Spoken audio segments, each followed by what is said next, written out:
Chaque jour, des milliers de gens font la différence et maintiennent le filet social en place pour les communautés vulnérables. Mon nom est Daniel Lantaigne et je me suis donné pour mandat de sortir de l'ombre ces héros, des héros anonymes. Aujourd'hui à l'émission, j'ai le grand bonheur de vous présenter deux organismes que je voulais mettre sur votre radar, et l'un d'eux est le Centre de référence du Grand Montréal que tout le monde devrait absolument connaître. Je vous réserve un autre organisme pour la deuxième partie de l'émission qui mérite également d'avoir toute notre attention.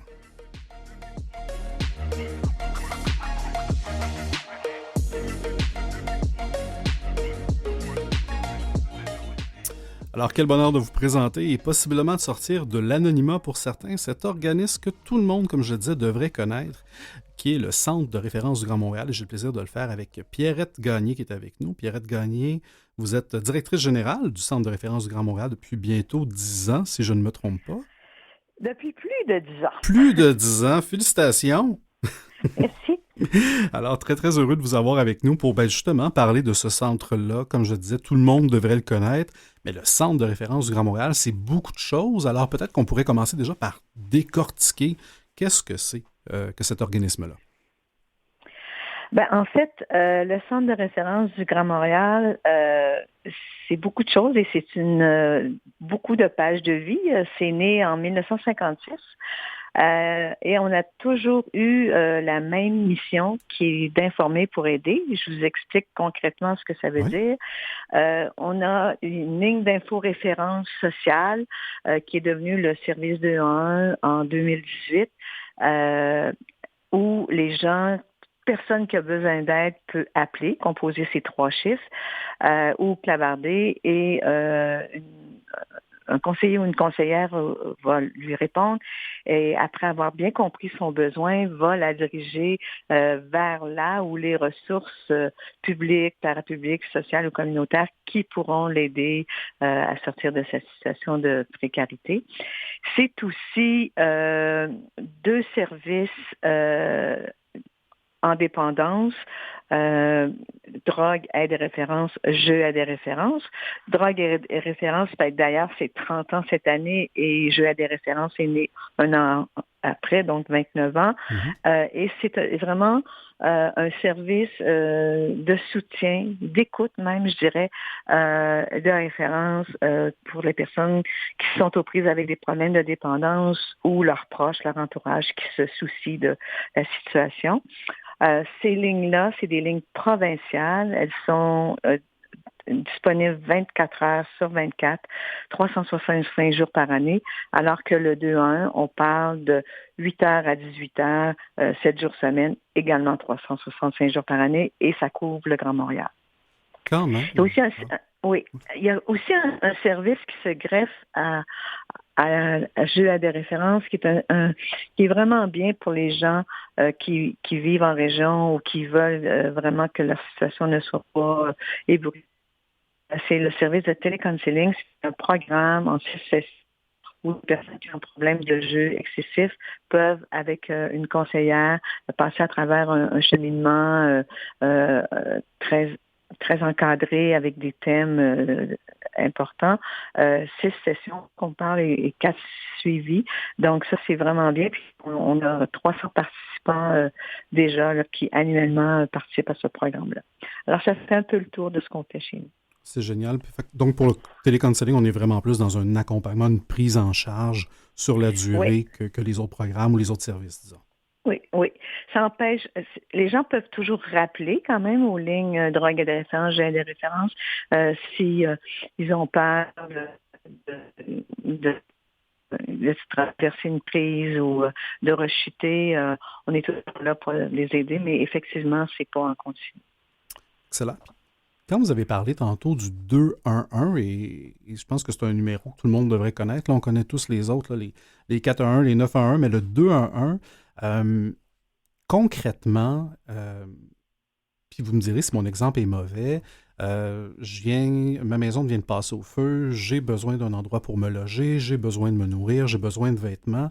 Est-ce qu'un de mes réflexes pourrait être d'appeler le 211? Il y a des ressources d'urgence qui existent dans ces situations-là, puis les gens souvent sont en panique puis ne savent pas comment les rejoindre. Je pense que on peut faire avec eux vraiment une consultation, bien comprendre c'est quoi leurs besoins, les diriger vers des ressources, que ce soit pour de l'aide alimentaire, que ce soit pour de l'hébergement d'urgence, que ce soit pour connaître leurs droits, etc. Donc, c'est tout à fait un bon endroit pour être la porte d'entrée là, vers d'autres ressources qui vont pouvoir rapidement prendre en charge les personnes. C'est extraordinaire. Fait que je pense qu'on pourrait même faire l'analogie de dire que le 2-1 est un peu le 4-1 de tous les services qui sont offerts, sauf qu'on n'a pas besoin de connaître le nom pour avoir le numéro de téléphone. On a besoin juste d'identifier ses besoins et tout le travail est fait par votre équipe pour rediriger. Oui. En fait, moi, j'aime beaucoup l'expression filet social pour des personnes en situation de vulnérabilité ou de dépendance. Je pense que c'est vraiment ça le rôle du 2-1. C'est extraordinaire. Et le 2-1, comme vous le disiez, ben oui, on peut évidemment appeler, mais on peut aussi se rendre en ligne. Et c'est extrêmement bien fait là, par région, par type de service, en fonction des besoins qu'on a. Donc, c'est oui, disponible, comme vous le disiez. Oui. Sur le site de 1qc.ca, oui, où il y a plus de 7000 ressources socio-communautaires dans le Grand Montréal qui sont répertoriées, puis où on décrit, comme vous le disiez, les services, les heures où c'est accessible, si l'endroit même. Puis nous, on se fait un devoir de diriger les gens vers la ressource la plus près de chez elles, donc c'est géolocalisé également. C'est extraordinaire. Donc, comme vous l'avez dit, le 211.qc.ca pour les gens qui veulent le visiter en ligne. Vous avez parlé de drogue, aide et référence. Lorsqu'on pense au mot drogue, là, on a tous chacun une définition de ce que ça peut inclure ou non. Est-ce qu'on pourrait peut-être juste, justement, là, pour le bénéfice de tout le monde, dire, qu'est-ce que vous incluez dans votre définition de drogue et qu'on comprenne bien? Ça, je suis contente que vous me posiez cette question-là parce que souvent, les gens comprennent que ça n'inclut pas l'alcool, alors que ça inclut l'alcool et ça inclut aussi les médicaments. Parce que des personnes qui ont des problèmes de dépendance aux médicaments ou qui prennent des médicaments de façon excessive. Donc, c'est vraiment important de comprendre que ça couvre tout ça. Extraordinaire quand même comme outil, parce que, bon, évidemment, vous avez le site web, vous avez des ressources disponibles en ligne, vous aviez, comme vous me disiez, la ligne téléphonique provinciale. On donnera les numéros de téléphone un peu plus tard. Il y a possibilité de faire du clavardage. À cette ligne-là, comme on pourra en parler un peu aussi avec la ligne de jeu à des références, est-ce que c'est uniquement les personnes qui vivent un enjeu par rapport à tout ça, ou est-ce qu'il y a aussi des proches qui vous appellent pour peut-être être outillés ou avoir peut-être des ressources? Oh, mais tout à fait. Il y a des proches qui nous appellent, que ce soit des parents d'adolescents qui ont un problème de cyberdépendance ou de drogue, cannabis, etc. Que ce soit des conjoints, des proches. Ça peut même être des employeurs qui essaient de voir s'il n'y a pas des ressources qui pourraient suggérer à une personne qui a une problématique. On est vraiment disponible à toutes ces clientèles-là et on peut vraiment les aider à trouver des pistes de solutions et puis à aussi comprendre le problème de la dépendance que vivent un de leurs proches. C'est fantastique que vous offriez l'ensemble de ces services-là. Puis vous y avez touché un peu là, pour la ligne et le service de jeu à des références. Vous aviez parlé de cyberdépendance. Donc, quand moi je pense à jeu à des références, on dirait que mon premier réflexe, c'est de penser à des machines à sous, à du gambling, mais c'est pas que ça, le jeu. Ça doit couvrir autre chose. Oui, c'est le jeu en ligne exactement aussi qui de plus en plus d'ailleurs change le profil des joueurs et la dépendance aux écrans aussi, donc tout ça rentre là-dedans. Évidemment, il y a une grande partie de la population qui, avec les comme vous dites, les machines à sous ou que ce soit des personnes qui vont au casino puis qui ont pris la mauvaise habitude de jouer trop et qui se retrouvent dans des difficultés financières, perte d'emploi, perte de conjoint et tout, donc qui nous appellent pour essayer de voir comment ils peuvent sortir de cette situation-là, puis on va les diriger, puis nous-mêmes, on va les conseiller, là. C'est certainement très, très utile, très aidant et surtout, je pense, assez vital comme service. Et oui, quand je disais machine à sous, je pense loterie vidéo, hein, ça serait peut-être mieux, Oui, c'est mieux ça, que j'ai machine repris à votre sous. Là. expression. Ouais, c'est ça. J'ai dit, mon Dieu, que je Oui, l'ai. puis vous voyez, Voilà. il y en a de plus en plus des loteries Il y en a vidéo. partout de Euh, ça, hein? oui, oui. Puis souvent dans des quartiers où moins bien nantis. Donc, c'est vraiment important d'être présent puis d'assurer un suivi à ces personnes-là, puis les diriger s'ils ont besoin vers des ressources, des centres de dépendance, tout ça, des centres de traitement ou vers des gens qui ont une expertise pour le traitement de la dépendance. Mais nous, déjà, on peut faire un bon bout parce que vous savez, les délais sont longs avant d'être reçu dans un centre en dépendance. Alors, pendant ce temps-là, nous, on peut quand même épauler la personne, l'écouter, si elle a des inquiétudes. Pendant la nuit, il y a des effets néfastes de sa consommation, on peut vraiment être là pour l'écouter, la rassurer, la guider, etc. Oui, puis vous amenez un élément hyper intéressant, puis qui est celui, bon, vous dites, pendant la nuit, parce qu'effectivement, si on a des enjeux, si on fait face à un mur, des fois, c'est peut-être pas, si jamais on en pas, c'est peut-être pas au bureau entre 9 et 5 qu'on a le temps et qu'on a toute la disponibilité mentale pour en parler. Alors, c'est extraordinaire que vous ayez une ligne 24 heures pour le faire. Vous avez parlé, c'est ça, vous avez parlé des dépendances, puis je pense que c'est important de leur noter, notamment aux jeux vidéo. On a tous entendu parler là, d'un jeu vidéo, là, que même mon fils a donc bien hâte de jouer à ça, qui s'appelle Fortnite, puis je ne veux pas Oui. mettre juste lui de l'avant, mais la dépendance aux jeux vidéo, c'est pas nécessairement lié uniquement quand il y a des enjeux monétaires qui viennent avec ça. Il peut y avoir aussi Non. ces enjeux-là qui vont toucher différents niveaux de la population. Là. Ben oui, tout à fait, tout à fait. Puis qui vont, on le sait, qu'ils peuvent avoir des impacts sur la concentration, sur la santé mentale et tout. Donc c'est vraiment, ça couvre vraiment cet aspect-là. Puis de plus en plus, on s'y attarde là, pour essayer de bien diriger les gens, puis bien comprendre qu'est-ce qu'ils vivent comme situation, puis les parents inquiets aussi Ben oui. qui nous appellent à ce sujet-là. Oui, je serai probablement un parent inquiet éventuellement. Pierrette Je ne Gagné, souhaite pas ça. Pierrette Gagné, directrice générale du Centre de référence Grand Montréal. Si vous voulez bien, on va prendre une petite minute de pause musicale. On a mis la table et on se reparle évidemment de votre implication, mais aussi comment on peut soutenir ce centre-là. Merci.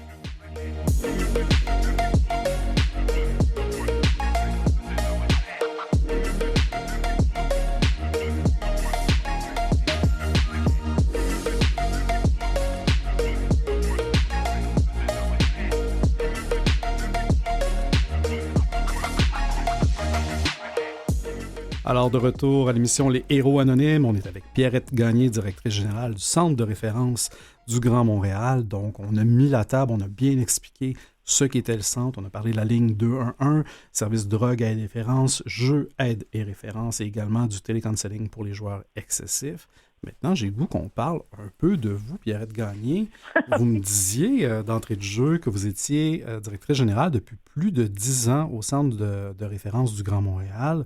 Qu'est-ce qui vous a donné le goût, la piqûre, et qu'est-ce qui fait en sorte que vous avez encore cette piqûre-là plus de 10 ans plus tard?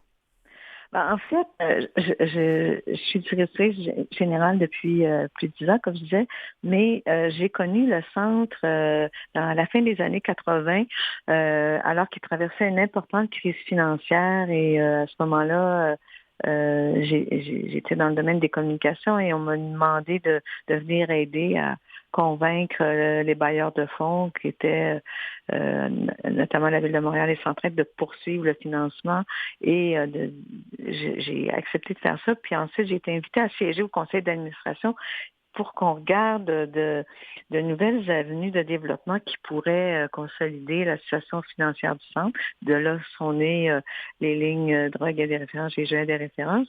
Et j'ai toujours eu un attachement au centre de référence et à sa mission. Je voyais vraiment à quel point c'était un service essentiel pour la population. Et quand on m'a demandé donc de devenir la directrice générale il y a de ça 10 ans, j'ai accepté à cause de la valeur que je trouvais au centre de référence, comme je viens de vous le démontrer, Mhm. mais aussi parce que je sentais qu'il y avait quand même des importants défis d'adaptation au changement, notamment au changement technologique, pour être encore plus accessible. Et moi, je disais, bon, on a l'équipe qu'il faut au niveau de l'expertise en inforéférence, en intervention, mais là, il faut leur donner des outils modernes, des outils performants pour qu'ils puissent faire un meilleur travail. Alors, c'est ça qui m'a attiré de relever ce défi-là. Mon premier défi à la suite de la planification stratégique que j'ai entrepris, ça a été de devenir justement 2-1, comme on disait tantôt, comme ça existe ailleurs au Canada et même à Québec, pour que, au lieu de devoir composer un long numéro de téléphone avec 3 chiffres, on puisse rejoindre les gens. On était disponible avec plus d'heures d'ouverture, avec aussi un accès à 200 langues. Ça, c'était vraiment important. Et le fameux, tout le monde, je pense qu'il y a beaucoup de gens qui qui connaissaient le fameux bottin vert, une Bible plus épais que la Bible, qu'on a vraiment transformé en répertoire en ligne, comme vous disiez tantôt, où toutes les ressources sont répertoriées puis sont ajoutées d'autres sources. Parce on a maintenant une équipe de recherchistes à temps plein qui travaille là-dessus. Donc, c'était vraiment ça, de donner des outils, des méthodes de travail plus performantes pour l'objectif étant une plus grande accessibilité à toutes les personnes qui ont besoin d'aide à quelques moments de leur vie. Ben, je pense que c'est un objectif là, que vous avez très certainement atteint. J'espère, en tout cas, s'il y a des gens qui ne connaissaient pas le 211, notamment aujourd'hui, maintenant, le connaissent, ils le rajouteront à la liste des numéros à savoir qui n'est pas trop dur à se souvenir. Vous avez fait référence à votre équipe, aux recherchistes que vous avez, justement, derrière toute cette grande machine-là qui est le centre de référence du Grand Montréal. Ça représente quoi, votre équipe, exactement?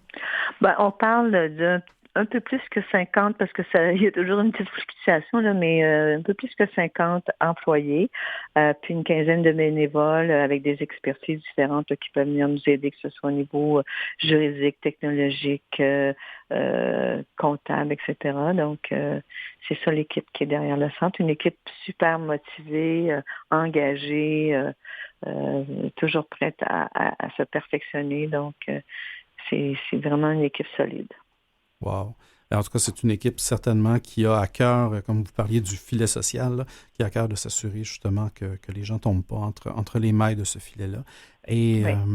quand vous avez eu vos premiers contacts et avec le Centre de référence du Grand Montréal, vous aviez parlé de la situation financière, du lien avec les bailleurs de fonds. Mm-hmm. Et je me demande comment tout ça, comment ça fonctionne, comment c'est financé finalement le Centre de référence et les différents services dont on a parlé.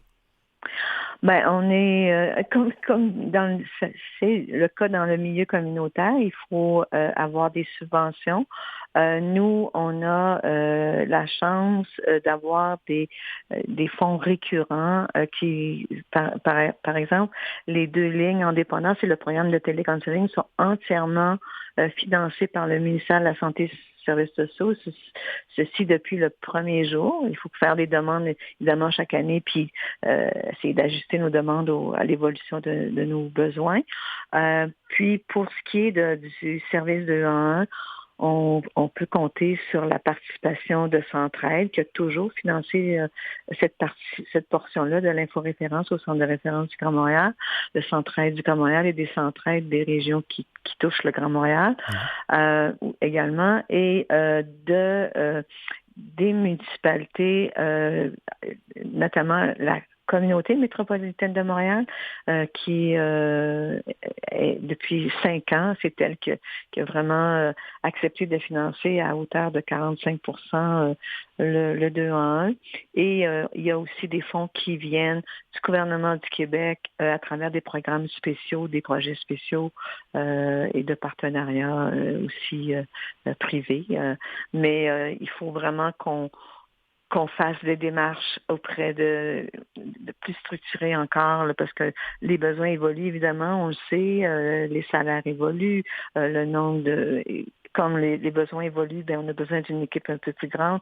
Donc, c'est vraiment important pour continuer à donner un service de qualité qu'on se tourne vers des fondations, des donateurs qui vont venir s'ajouter à la base financière qu'on a pour assurer qu'on continue de se développer et d'être présent dans le paysage du Grand Montréal.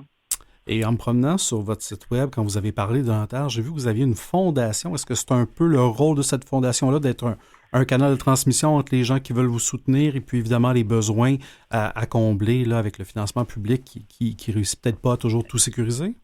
Oui, tout à fait. C'est à travers la Fondation du Centre de référence du Grand Montréal qui a pour mission justement d'assurer le développement du Centre de référence du Grand Montréal, donc c'est à travers cette fondation-là que les gens peuvent donner. Même une personne, un auditeur qui souhaiterait nous aider pourrait aller sur le site web là, crgm.ca et cliquer sur faire un don, puis ils peuvent faire une contribution qui peut faire une différence. Là.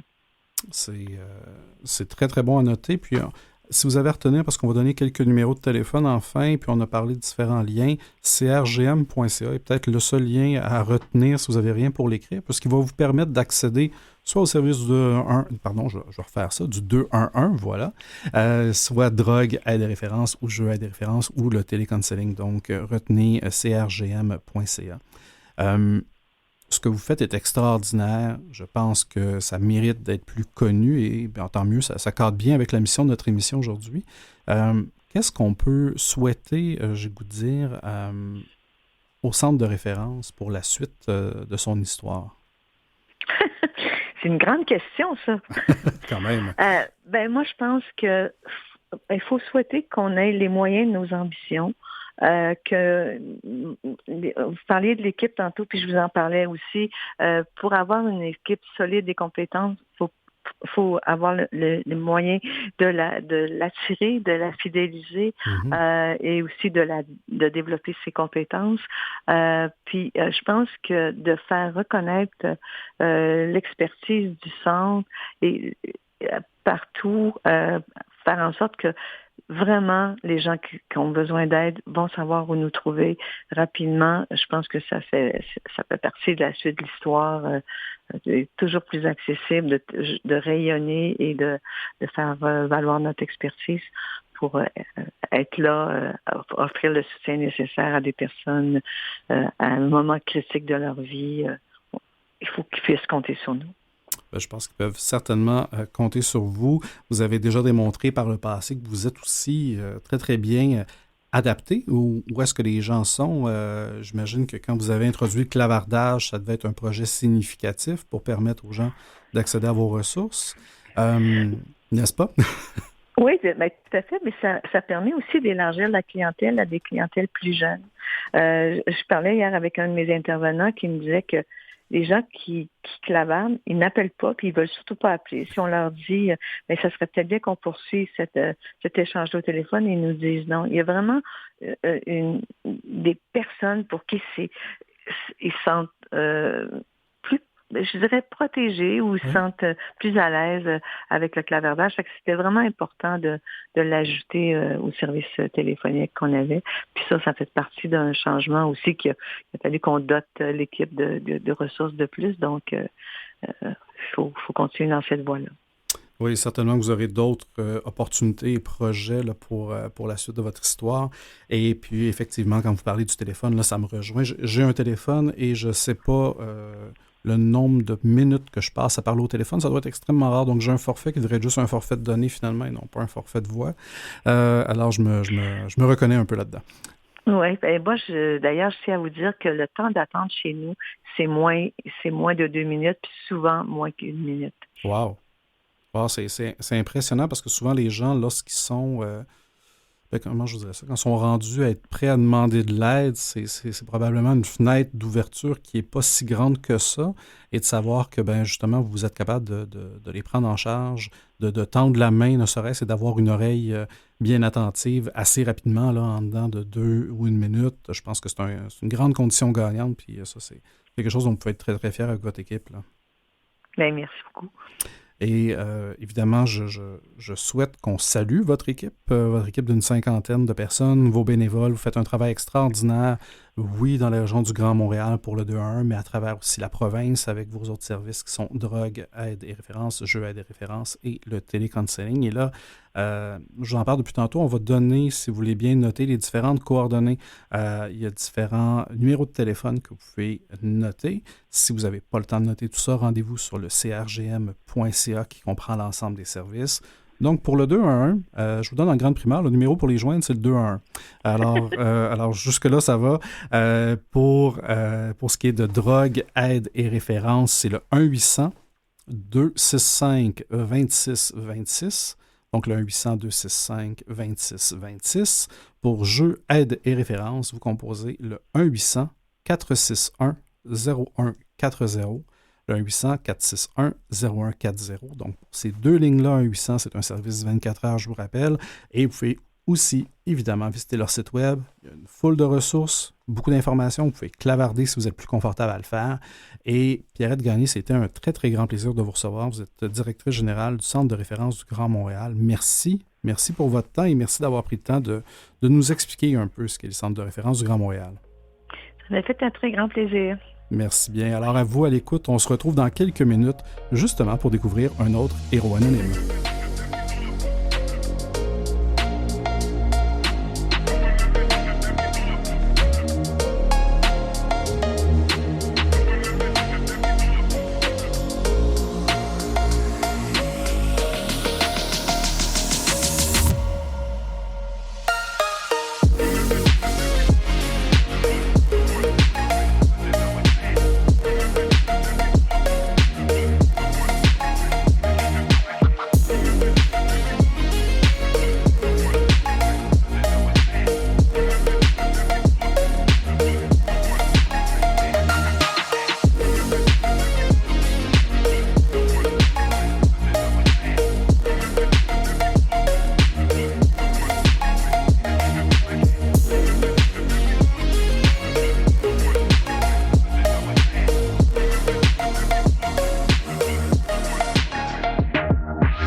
Vous écoutez Les Héros Anonymes avec Daniel Lantaigne.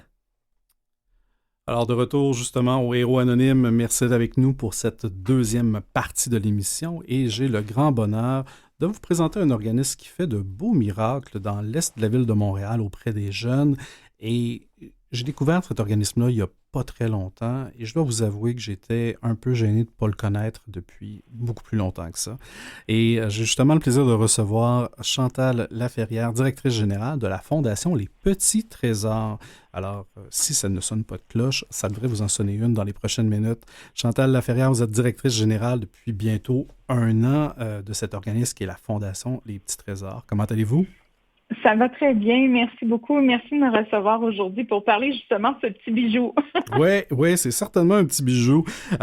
Et bien, d'entrée de jeu, sans tambour ni trompette, parlez-nous donc de ce petit bijou-là pour être sûr que tout le monde, après, connaisse très, très bien votre organisme. Oui, en fait, la Fondation existe depuis plus de 40 ans. Et on est localisé à l'hôpital en santé mentale Rivière-des-Prairies. Donc oui, on est dans l'est de la ville. On est un petit organisme dans un très grand hôpital. On est le Rivière-des-Prairies est le seul hôpital en pédopsychiatrie au Québec. Donc, c'est vraiment un hôpital qui est sous-spécialisé. Donc, on a des chercheurs, on a des spécialistes, des psychiatres, et donc on est très bien outillés pour aider justement nos petits trésors qui ont certaines problématiques en santé mentale et qui sont autistes. Alors, déjà, j'étais gêné de ne pas avoir connu votre organisation depuis 40 ans. Bon, je n'ai pas 40 ans, donc ça me donne une petite chance. Mais là, vous avez parlé d'un hôpital, puis je vais vous avouer que cet hôpital-là non plus, je ne le connaissais pas, en pédopsychiatrie, parce que quand je pense à Rivière-des-Prairies, on ne le nommera pas, mais je pense à un autre hôpital en santé mentale et en psychiatrie. Est-ce qu'il y en a, est-ce que c'est le seul hôpital spécialisé en pédopsychiatrie au Québec? Oui, c'est le seul. On ne fait que ça. Wow. On offre des services aux enfants qui, en fait, oui, on est situé à l'est de Montréal, mais notre offre de services est beaucoup plus grande que ça. On offre des services à des enfants aussi loin que la TUC. On a des cliniques externes, on a des équipes volantes et surtout, on a des chaires de recherche qui sont en fait extraordinaires et les chercheurs qui sont parmi nous sont internationales. Ils ont cette expertise qui est hyper spécialisée et qui est située, pour quelques-uns à Rivière-des-Prairies et les chaires de recherche, c'est sûr qu'ils sont à l'extérieur également dans quelques chaires de recherche dans les universités à Montréal, mais les ramifications vont beaucoup plus loin que Rivière-des-Prairies. Wow, c'est impressionnant de voir la portée de cet hôpital-là qui est certainement une grande fierté à avoir ici au Québec. Et vous, vous êtes du côté de la fondation qui, j'imagine, nous soutient en bonne partie comme une bonne fondation hospitalière, son établissement. Mais au-delà de ce qu'on attend généralement, qu'est-ce que fait la fondation, justement, les petits trésors au quotidien? En fait, nous, on offre, en fait, dans notre mission, il faut quand même dire qu'on a près de 4 volets. Donc, on a la recherche, on a la sensibilisation parce que je pense que ça aussi, c'est important. C'est bientôt, le 25 janvier, on va parler de belles causes pour la cause. On va parler de la santé mentale en général, mais plutôt du côté des adultes. Mais nous, on parle de la santé mentale chez nos enfants. Et ça, il faut qu'on en parle. Puis notre dernière campagne en santé mentale, qui était en octobre dernier, justement, c'était la campagne « Reste pas dans ton coin ». Il faut qu'on en parle, il faut qu'on... tout comme du côté des adultes, on a ouvert la discussion sur la santé mentale. Et là, je pense qu'il est temps qu'on ouvre la discussion pour nos enfants. Donc, on a des activités de sensibilisation, des campagnes qui sont justement pour parler et vraiment de tout azimut. Là, on avait une pub télé, on était dans les journaux, sur le web. Bref, on a essayé de rejoindre le plus de gens possible pour justement déstigmatiser la santé mentale chez les enfants, puis qu'on en parle juste de façon simple, comme si on parlait d'un petit bobo qu'on a quelque part. C'est important qu'on en parle. Donc, on a aussi, on soutient l'offre des soins cliniques à l'hôpital et on a un programme de répit également. Donc, c'est un peu ça qu'on fait à la Fondation. C'est nos 4 pôles et notre travail est vraiment de supporter ces pôles-là. Puis à ces pôles-là, s'attachent soit différents départements, différents organismes, des chercheurs. Et nous, c'est important de travailler dans cette palette, si on veut, de couleurs pour aider le plus de gens possible. Et Et vous l'avez très, très bien nommé, l'importance, je pense, de donner un petit peu plus de visibilité propre à la santé mentale chez les jeunes et non pas juste chez les adultes. Et de le faire et de se rappeler que c'est pas juste le 25 janvier, mais c'est les 365 jours de l'année. Et probablement que les 365 jours de l'année durant la pandémie n'ont pas aidé ces jeunes-là. Moi, comme papa, là, je regardais mon fils qui est en prématernelle, qui était un peu sauvé de tout ça. Hein. Il n'y a pas eu tant que ça à mettre le masque. Il n'y a pas eu tant de contre-coups de la pandémie, à part, bon, évidemment, moins voir papy et mamie durant la pandémie. Alors, on a réussi à le préserver, mais je pensais aux autres enfants, ça a dû être très dommageable, notamment dans les liens sociaux et la santé mentale. Est-ce que vous avez, bien évidemment, vous êtes en place depuis, comme je disais, bientôt 1 an, mais est-ce que vous avez entendu, vous avez vécu les contre-coups un peu de la pandémie auprès des jeunes? Ah, tout à fait. Absolument. Je veux dire, les départements explosent de listes d'attente, explosent de demandes. La pandémie a touché de plein fouet les enfants et de tous âges. Donc, on a, et nous, à l'hôpital, on a une urgence qui est offerte si vous voulez, en deuxième lieu, c'est-à-dire que les enfants doivent être évalués dans un autre centre hospitalier et ils nous sont référés pour justement gestion de crise, etc., pour voir les spécialistes qu'ils ont besoin. Donc, on a une urgence et l'urgence déborde.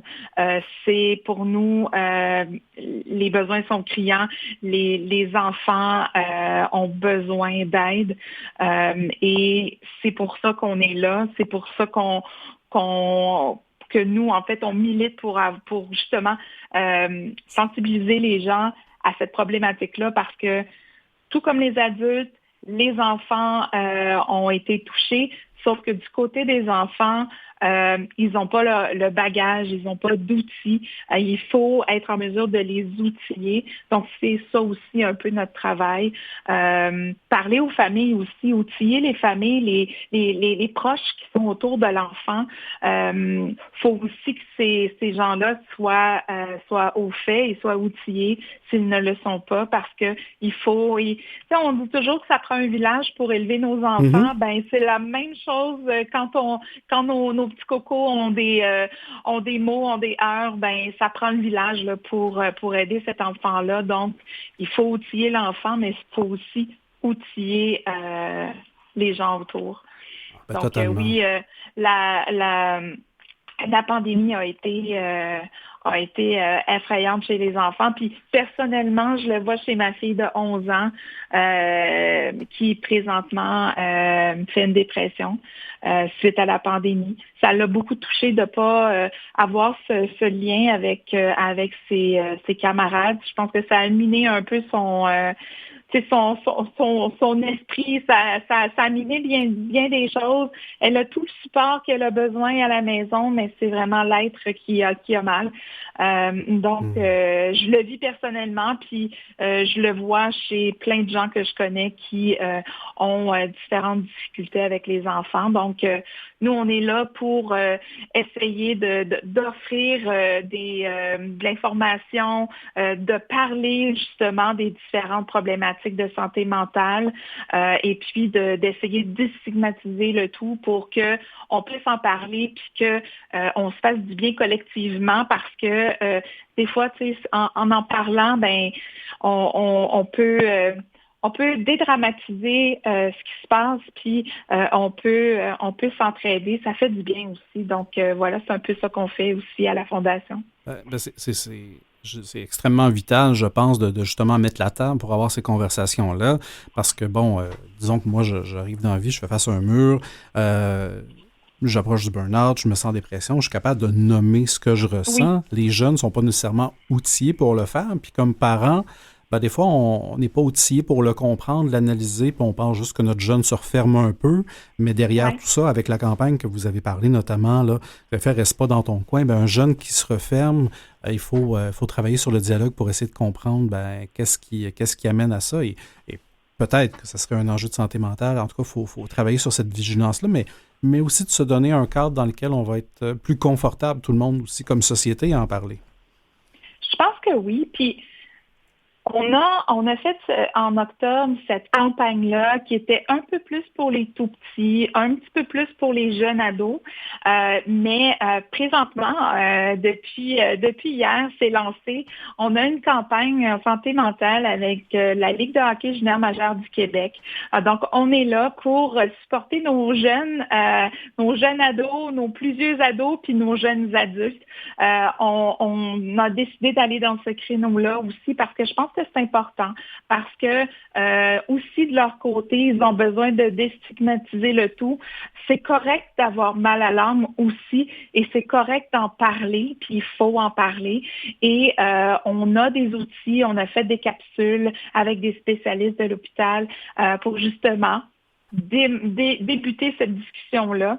Puis c'est correct entre sportifs de pouvoir se parler de pas juste de nos petits bobos physiques en tant que tels parce que je me suis cognée, j'ai un bleu ou quelque chose comme ça, une échymose, mais de se parler aussi de ce qui se passe dans notre tête. Donc, on fait équipe avec la Ligue pour justement débuter cette belle campagne-là, débuter ce discours-là, cette présentation-là aux jeunes, que c'est correct qu'on en parle, puis on va vous donner les outils justement pour la suite des choses. Puis si ça va pas, ben il y a plein de spécialistes auxquels ils peuvent être référés. Donc, on commence tranquillement, pas vite, à tout âge, de pouvoir parler de la santé mentale. Mais on ne fait pas juste la santé mentale. À l'hôpital Rivière-des-Prairies, oui, c'est un gros morceau, mais on est aussi spécialiste pour les jeunes autistes.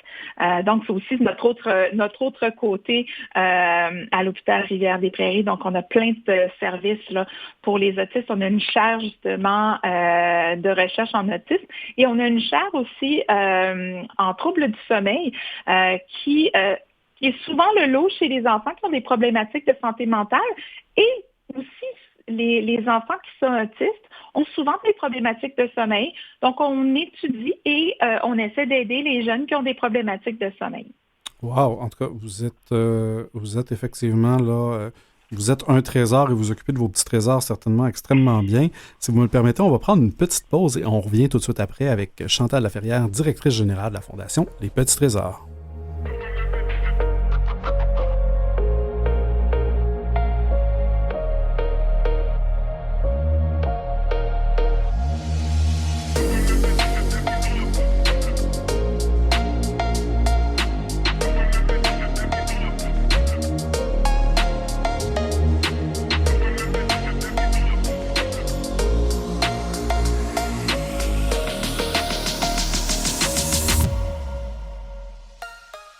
De retour à l'émission Les Héros Anonymes, on est avec Chantal Laferrière, directrice générale de la Fondation Les Petits Trésors. Et juste avant de se quitter pour une brève pause, vous nous avez dit, oui, il y a la santé mentale, mais il y a aussi des services pour les jeunes, évidemment, qui sont sur le trouble du spectre de l'autisme.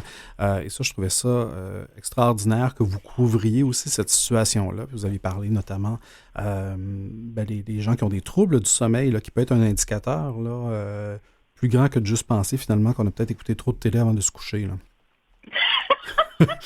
Oui, définitivement. Mais je pense que le lot, c'est plus la télé, mais c'est bien nos écrans, ordi et cellulaires. Je vous dirais que dès que j'ai eu mon téléphone, il a été attaché à ma main. C'est comme l'extension de mon bras. C'est fou, hein?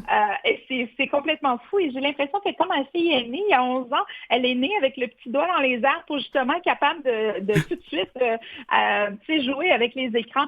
Donc ça aussi, ça honnêtement, je pense que c'est le nerf de la guerre pour les troubles du sommeil. L'écran est tout à fait présent.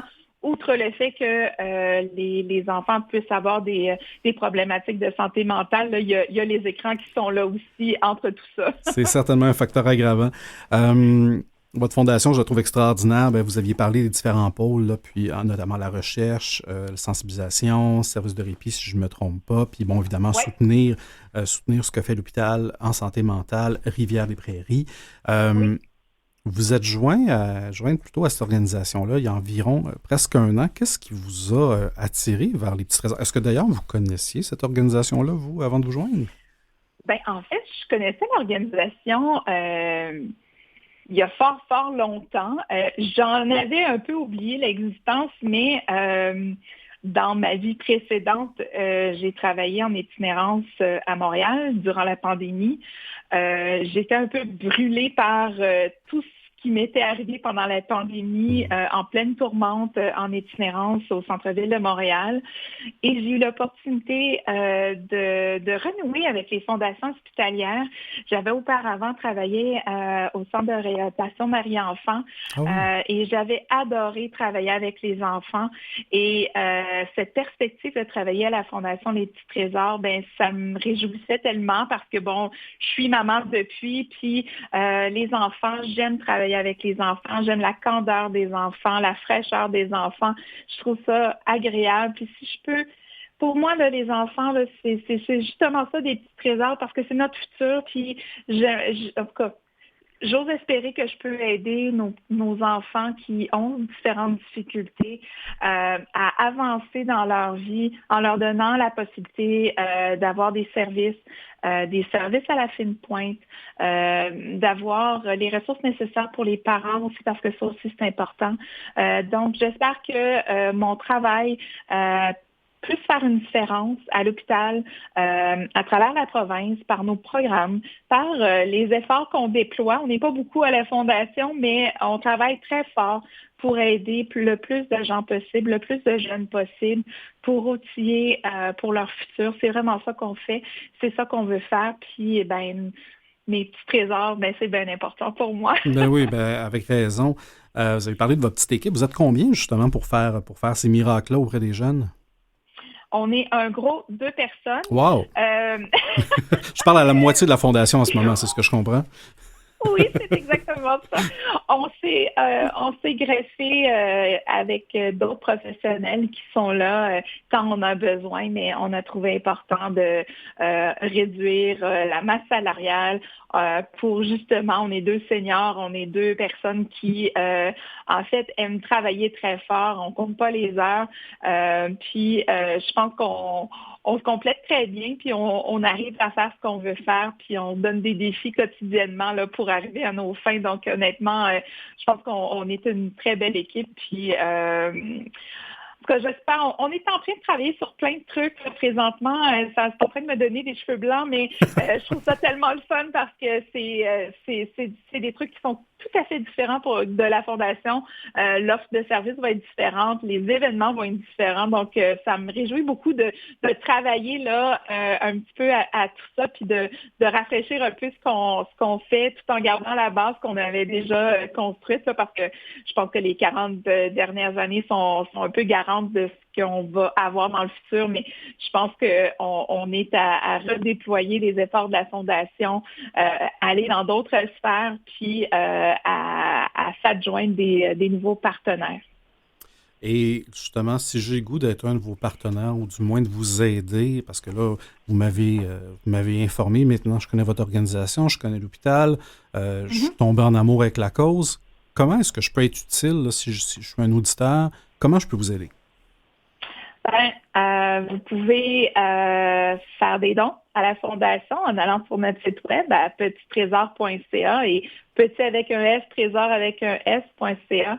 Mais vous pouvez aussi devenir partenaire, commanditaire, bénévole à la Fondation. Puis vous pouvez nous appeler directement là, à la Fondation. Vous pouvez nous rejoindre au 514-323-7234. Et puis ça va me faire plaisir, moi ou mon collègue, de discuter avec vous. Ça peut être aussi parce que vous voulez faire des événements au profit de la Fondation. Ça peut être plein de choses. Bref, on peut en discuter. Vous allez voir, on est très créatifs. Donc, ça, j'allais dire, on a une chance sur 2 de tomber sur vous si on appelle à la Fondation Oui. ou sur votre collègue. Excellent, parce qu'effectivement, probablement que les gens, des fois, ils pensent pas, mais ils peuvent aussi faire, évidemment, c'est toujours avec le consentement de l'organisation, puis dans certains paramètres, mais faire leur propre événement, lever des fonds et les verser au bénéfice d'un organisme, donc ce qu'on appelle souvent des campagnes par les tiers là, dans le jargon philanthropique, mais qui permet à la fois de faire rayonner aussi les petits trésors à des gens qui ne connaissaient pas l'organisation, d'accéder à un nouveau bassin de donateurs. Donc, si jamais c'est quelque chose qui intéresse les gens qui nous écoutent, là, ayez-le en tête. C'est une très, très belle stratégie, là, des fois, pour aussi permettre, c'est ça, à l'organisation de rayonner plus large. Absolument, absolument. Puis il n'y a pas de petits événements. Pour moi, c'est tous des événements qui sont importants, puis qui peuvent nous faire justement découvrir à d'autres personnes qui connaissaient pas les petits trésors, mais sans oublier que la portée de la fondation, la portée des travaux de l'hôpital, la portée de tout ça, ben c'est provincial. Donc, on peut aider quand même toute la population du Québec, là, tout ce qui a rapport avec santé mentale et autisme.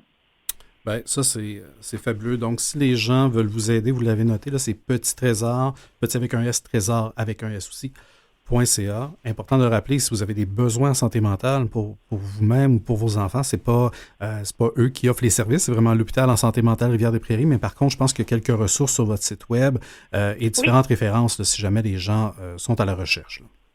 Absolument. Vous pouvez aller sur notre site, vous pouvez éplucher notre site, sinon vous pouvez nous appeler ou nous écrire. Ça va nous faire plaisir de pouvoir vous guider là, dans tout ça parce que je sais que ça peut être complexe et que je sais que ça peut être compliqué. Donc, ça va nous faire plaisir là, de vous aider à naviguer dans tout ça.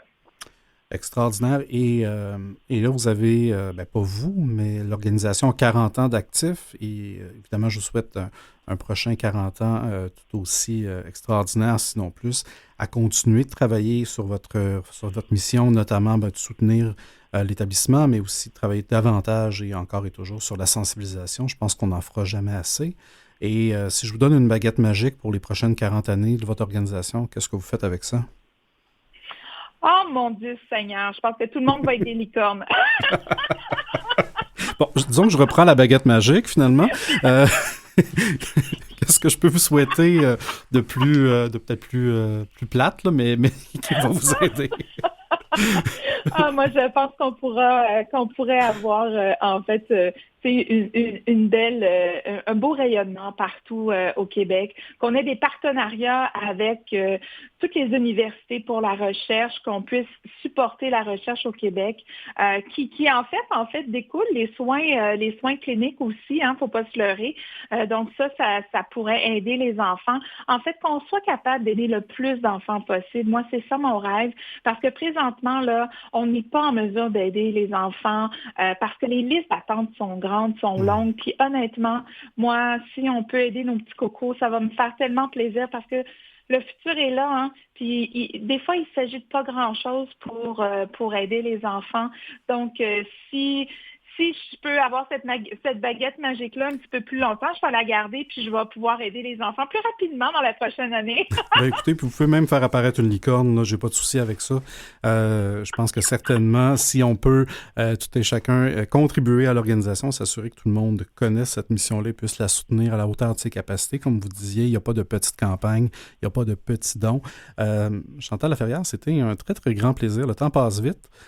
Mais j'espère que tout le monde a pu en apprendre davantage sur votre organisation. Puis sur vous aussi, c'est intéressant d'avoir des visages derrière des organismes, puis mettre une voix sur la santé mentale auprès des jeunes. Et vous êtes certainement une excellente ambassadrice pour la cause.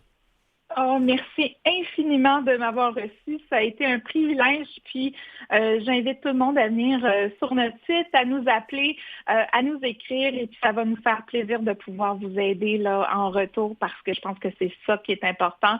Allons-y, la chaîne est lancée, puis on ne va pas l'arrêter. On est là pour aider. Certainement. Alors, on peut vous aider et vous joindre, je le rappelle, en visitant petittrésor.ca, tous avec des S, ou en composant le 514-323-7234. Ce fut un immense plaisir de vous recevoir. Évidemment, je vous souhaite bon succès pour la suite des choses. De même, merci infiniment. Au plaisir. Merci, au plaisir certainement. Et c'est déjà tout pour aujourd'hui. Je tiens à remercier nos précieux invités. Remercier également Mathieu Tessier à la mise en onde qui fait un travail extraordinaire. Et à vous qui êtes à l'écoute et qui vous êtes arrêtés sur notre émission, merci d'avoir pris le temps de découvrir ces organismes, ces héros anonymes qui, bien évidemment, je pense qu'on a bien accompli notre mission aujourd'hui, ne le sont plus. Et j'espère que vous pourrez soit bénéficier de leurs services ou, si vous êtes dans la mesure de le faire, les soutenir. Alors, quoi qu'il en soit, on se donne rendez-vous la semaine prochaine, même heure, même poste, alors que je vous ferai découvrir 2 autres héros anonymes. Bonne semaine!